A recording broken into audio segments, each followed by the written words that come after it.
Lawyer చదవాలి అన్న ఆశ పేద, మధ్య తరగతి వాళ్ళకి అందరికీ కూడా ఉంటుంది. ఉంటుంది. ఆ పై వాళ్ళకి కూడా అవునవును. ఉంటుంది. మరి బిలో యావరేజ్ ఉన్న వాళ్ళు ఎలా చదువుతారు? మనకి యూనివర్సిటీ అండి. ఇప్పుడు ఆంధ్ర యూనివర్సిటీ లా కాలేజ్ ఎంతమంది న్యాయ కోవిదులను అందించలేదు మనకి.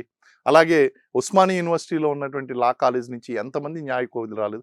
ఆఫ్‌కోర్స్ మనకున్నటువంటి ట్రెడిషనల్ కాలేజెస్ ఏదైతే ఉన్నాయో, ఆ ట్రెడిషనల్ కాలేజెస్ అనేటువంటి వాటి ఎసెన్స్ ఇప్పటికి పోలేదు. ఇప్పటికీ కూడా అక్కడ చదువుకున్నటువంటి వాళ్ళు ఎవరైతే ఉన్నారో వాళ్ళందరూ కూడా టాప్ మోస్ట్ సుప్రీం కోర్ట్ జడ్జిల కింద, హైకోర్ట్ జడ్జిల కింద రిటైర్ అయ్యారు. So, it's a noble profession.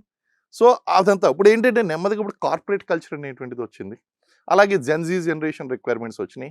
Loss అనేటువంటివి మారుతున్నాయి. ఇంగ్లీషు ఇంపార్టెన్స్ అనేటువంటిది బాగా గుర్తించడం జరిగింది.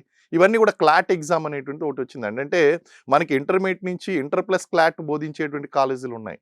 డిగ్రీ ప్లస్ లా బోధించేటువంటి కాలేజీలున్నాయి. ఇవన్నీ కూడా వచ్చేసినియి. ఇవన్నీ వచ్చినియి కాబట్టి దీన్ని ఒక ప్రొఫెషన్‌గా తీసుకొని వెళ్ళేటువంటి వాళ్ళు ఖచ్చితంగా టాప్ పొజిషన్‌లో వస్తున్నారు. నల్సార్ యూనివర్సిటీలో చేసినటువంటి చిన్న చిన్న ఆహ్, స్టు పిల్లలు అంటే 20, 25 ఇయర్స్ వచ్చేసరికి they are becoming magistrates and judges, civil judges, junior civil judges ఇవన్నీ కూడా.